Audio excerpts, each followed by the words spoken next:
10 famosas y brutales cárceles. Continuando con la serie de las cárceles, les voy a presentar la cuarta parte. Hoy vamos a conocer 10 cárceles que son famosas gracias a películas, libros, escapes o historias. Espero les guste el video. Gracias por los comentarios de apoyo y los likes. Ahora, a lo que venimos.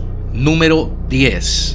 La Torre de Londres. Oficialmente el Palacio Real y Fortaleza de Su Majestad es un castillo histórico situado en la ribera norte del río Támesis, en el centro de Londres. Se encuentra dentro del distrito londinense de Tower Hamlets, separado del límite norte de la ciudad por un espacio abierto conocido como Tower Hill. Se fundó hacia finales de 1066 como parte de la conquista normanda de Inglaterra. La Torre Blanca, que da nombre al castillo entero, fue construido por Guillermo el Conquistador en 1078, convirtiéndose en un símbolo de la opresión en Londres por parte de la nueva élite gobernante. Desde al menos el año 1100, el castillo fue utilizado como prisión, aunque este no era el propósito original. La Torre de Londres ha representado un destacado papel en la historia de Inglaterra. Fue sitiada en varias ocasiones y tenerla controlada era parte importante para controlar el país. La torre ha servido como armería, tesorería, casa de fieras, Real Casa de la Moneda, registros públicos y casa de las joyas de la corona del Reino Unido. Número 9. La isla Rikers. Es una isla ubicada entre los condados de Queens y del Bronx, en el East River en Nueva York. En ella se encuentra la 12ª prisión de máxima seguridad de los Estados Unidos y aloja alrededor de 15,000 presos. Se le conoce como la prisión de los famosos por albergar en el pasado a celebridades como el rapero Tupac Shakur y el asesino de John Lennon, Mark Chapman. La isla Riker debe su nombre a Abraham Riken, un colono holandés del siglo XVII, y era propiedad de su familia hasta 1884. El nombre de la isla terminó evolucionando a la isla Riker. La isla se convirtió entonces en un campo de entrenamiento militar durante la Guerra de Secesión. La isla Riker produjo un líder militar de los suyos en la persona de John Lafayette Riker, quien dirigió al Regimiento 62 de Voluntarios de Nueva York y fue asesinado en la batalla de Fair Oaks. En 1884, la familia Riker vendió la isla a la ciudad de Nueva York en $180,000 y fue convertida en una granja cárcel. En 1932, Nueva York la convirtió en una prisión de máxima seguridad. El edificio penitenciario original fue completado en 1935. Permaneció en uso hasta el 2000, cuando fue reemplazado con nuevas estructuras. Es casa de peligrosas pandillas, las peleas y los asesinatos son cosa de todos los días. La isla Riker tiene un largo historial de funcionarios penitenciarios que abusan de su autoridad. Hay registros de violencia, palizas, indiferencia ante situaciones mortales o estímulo de la violencia entre los reclusos que han sido reportados desde hace muchos años. Las repetidas acusaciones o condenas del personal penitenciario no han podido resolver el problema. Número 8. San Quentin. La prisión estatal de San Quentin es una prisión del Departamento de Correcciones y Rehabilitación de California en San Quentin, un área no incorporada en el condado de Marin, California. La prisión tiene el único corredor de la muerte del estado para hombres y la única cámara de ejecución. Si bien San Quentin cuenta con su propia cámara de gas, desde el año 1966 las ejecuciones se realizan por medio de la inyección letal. San Quentin fue fundada en 1852, siendo la prisión más antigua de California. En esta prisión se grabó un concierto de Johnny Cash. También el grupo Metallica grabó el video Saint Anger del álbum que lleva el mismo nombre. También esta prisión destaca por tener a los criminales más reconocidos y peligrosos del país, en su mayoría sentenciados a morir. En el 2013, el depredador nocturno Richard Ramirez falleció en esta prisión. Número 7. La prisión de Huntsville. Quienes han visto su interior lo describen como un sitio lúgubre, frío y antiguo, pero sus secretos están reservados solo para los condenados a muerte. La prisión de Huntsville es la última parada antes de la inyección letal. El destino para unas 15 personas cada año en Texas. La unidad de las paredes en Huntsville es un lugar plagado de protocolos. Cada paso está ensayado, la sábana que se colocará sobre la cara del ejecutado, los trajes que utilizará el gendarme y el capellán en el interior del pabellón de la muerte, la llamada para pronunciar las últimas palabras. Así ha ocurrido en 515 ejecuciones desde 1976. La prisión de Huntsville es el corazón de la pena capital en el estado de Texas. Sus paredes de ladrillo e imponente exterior ofrecen solo algunas señales de su rutina. En el segundo piso que da a la entrada principal de la prisión, se alcanzan a vislumbrar a reos vestidos de blanco por las ventanas. Deambulan de un lado a otro.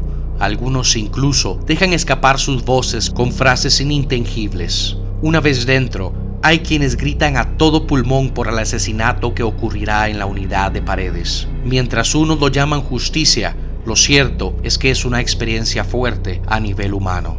Miles de turistas se pasean curiosos por sus aceras a tomarle fotos a la prisión más letal de los Estados Unidos. Número 6. La Isla del Diablo. Se inauguró en 1852 y se convirtió en un vertedero al que iba a parar cualquier persona que el emperador Napoleón III quisiera hacer desaparecer de Francia. Casualmente, la prisión se abrió justo a tiempo para encarcelar a varios cientos de republicanos que se oponían al ascenso de Napoleón al poder. Además de los presos políticos, la Isla del Diablo se convirtió en hogar de los criminales más duros. Llegó a albergar en su apogeo a una comunidad de 80,000 asesinos, ladrones, prisioneros políticos y todo tipo de delincuente. Además de por sus huéspedes, la prisión llegó a ser bien conocida por las infernales condiciones que tenían que soportar los presos. El calor del verano fomentaba las enfermedades, los tiburones rodeaban la isla y de los pocos que consiguieron fugarse, nunca más se oyó hablar. O se convirtieron en protagonistas de historias que hablan de canibalismo en la selva guayanesa. La colonia penal fue cerrada definitivamente en 1946 y los presos restantes fueron enviados de vuelta a Francia con historias de su terrible experiencia. Número 5.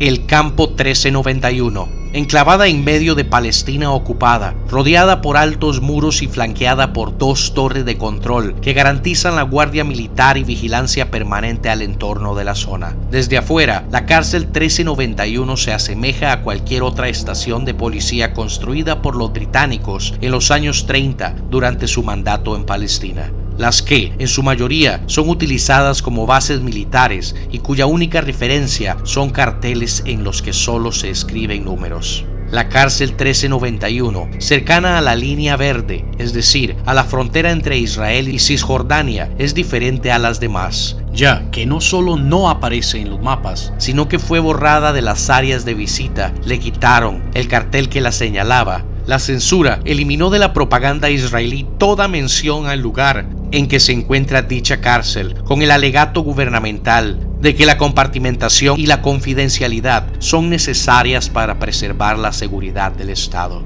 Se filtró información sobre sucesos terribles que ocurrieron en esa cárcel a lo largo de una década. Tal y como la describió un diario, la cárcel 1391 se considera el Guantánamo de Israel. Un agujero negro en el que se pierde todo el que entra, ya que los detenidos son despojados de sus derechos humanos sin la protección de los acuerdos de Ginebra. La cárcel sionista nunca ha sido revisada ni inspeccionada por parte de ninguna institución independiente como la Cruz Roja Internacional. Todo lo que allí sucede es un misterio. Los pocos datos disponibles señalan que los métodos de interrogación incluyen tortura mental y corporal de manera rutinaria.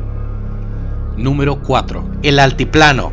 La prisión fue construida entre 1988 y 1990 por el entonces presidente Carlos Salinas de Gortari y recibió sus primeros reclusos en noviembre de 1991. Debido al creciente riesgo de un ataque a la prisión, las paredes del penal han sido reforzadas, haciendo que éstas tengan hasta 1 metro de espesor. Asimismo, el espacio aéreo ha sido restringido y las comunicaciones están restringidas a 10 kilómetros a la redonda. La prisión también está vigilada por personal fuertemente armado contra alguna posible eventualidad armada. La noche del 11 de julio del 2015, Joaquín Guzmán Loera El Chapo se convirtió en el primer prisionero en la historia en escapar de este penal de máxima seguridad. El escape del líder del cartel de Sinaloa se realizó a través de un túnel de 1.5 kilómetros de longitud, adaptado con ventilación, iluminación y un vehículo motorizado. La última grabación del Chapo, que quedó registrada a las 20:52 tras tomar su medicación. El Chapo se dirigía en ese momento al área de duchas. Allí, fuera de la zona de videovigilancia, inició su fuga. Todo estaba milimétricamente preparado.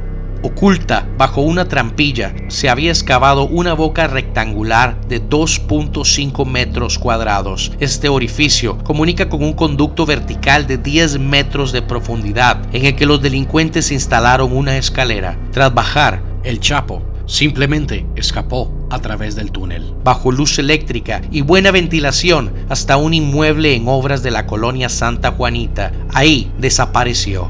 Atrás solo quedaron algunas herramientas de la obra.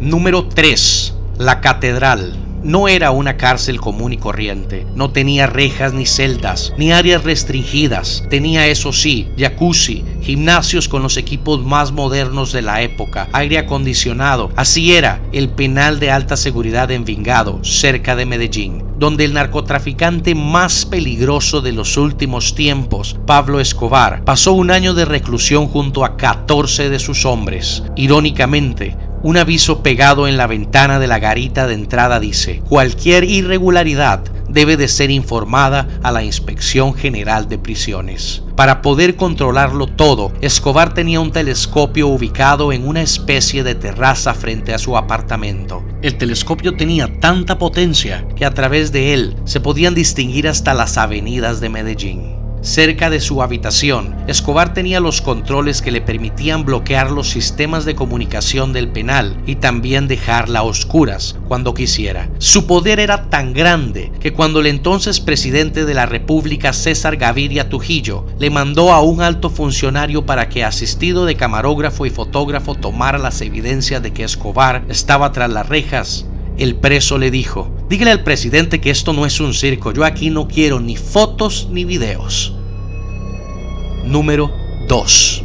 La Roca. Es una pequeña isla ubicada en el centro de la bahía de San Francisco, en California. En ella se localiza el faro de Alcatraz y antiguamente fue utilizada como fortificación militar, como prisión militar y posteriormente como prisión federal hasta 1963. La prisión de Alcatraz era una de las prisiones más seguras y famosas de los Estados Unidos, y en la que importantes gángsters fueron encarcelados. Tal es el caso de Al Capone y del llamado hombre pájaro de Alcatraz. Coloquialmente, también se le ha dado el nombre de La Roca, con el que también se le denomina en la película del mismo nombre, protagonizada por Sean Connery y Nicolas Cage. La fama de la seguridad de Alcatraz le viene por el hecho de encontrarse en una isla y que todo el que quisiera fugarse tuviera que nadar por las frías aguas de la bahía, expuesto a sufrir una hipotermia o un ataque por parte de tiburones. Sin embargo, el nadador español David Meca consiguió cubrir a nado y con grilletes en los pies la distancia que separa a la isla de la bahía de San Francisco.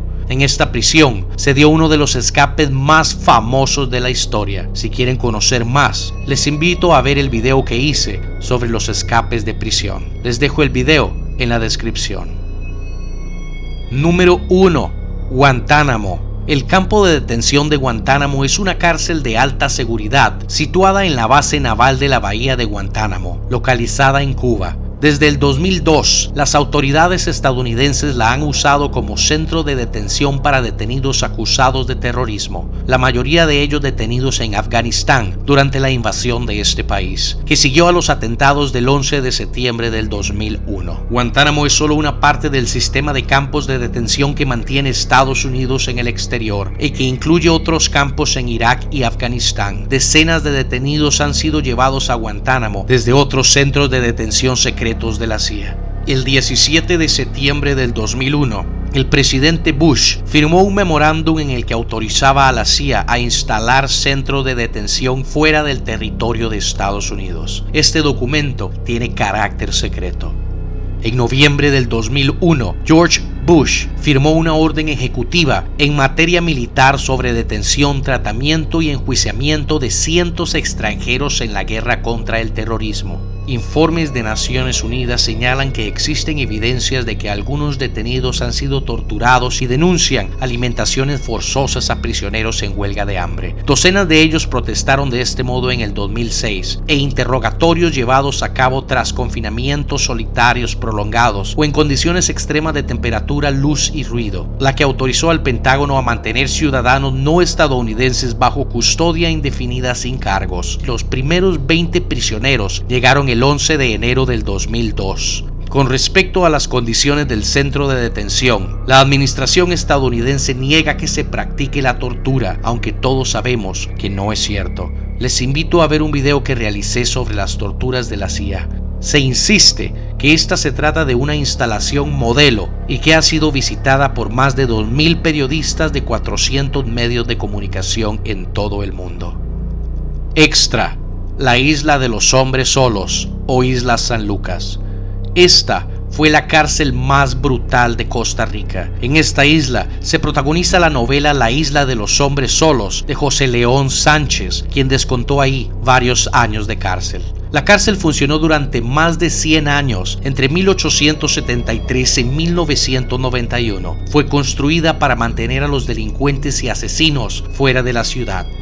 Los calabozos al final del muelle y la calzada de piedra principal datan de la última década del siglo XIX. La comandancia, los pabellones y el disco fueron construidos en 1927. El dispensario y algunas de las casas del barrio Las Hachas, donde se ubicaban los reclusos de confianza, se edificaron a finales de la década de los 50. El disco inicialmente funcionó como un tanque de agua, ya que la época seca es muy fuerte en la zona. Sin embargo, no funcionó muy bien, por lo que se optó por darle otro uso: celda de castigo. En ella eran introducidos los presos hasta por 21 días. En 1958, el presidio fue transformado en una colonia agrícola penal y finalmente fue cerrado en 1991. Hace no mucho tiempo, cuerpos comenzaron a ser desenterrados de supuestas víctimas de tortura. No importa lo fina que sea, una cárcel es una cárcel, y que te priven de libertad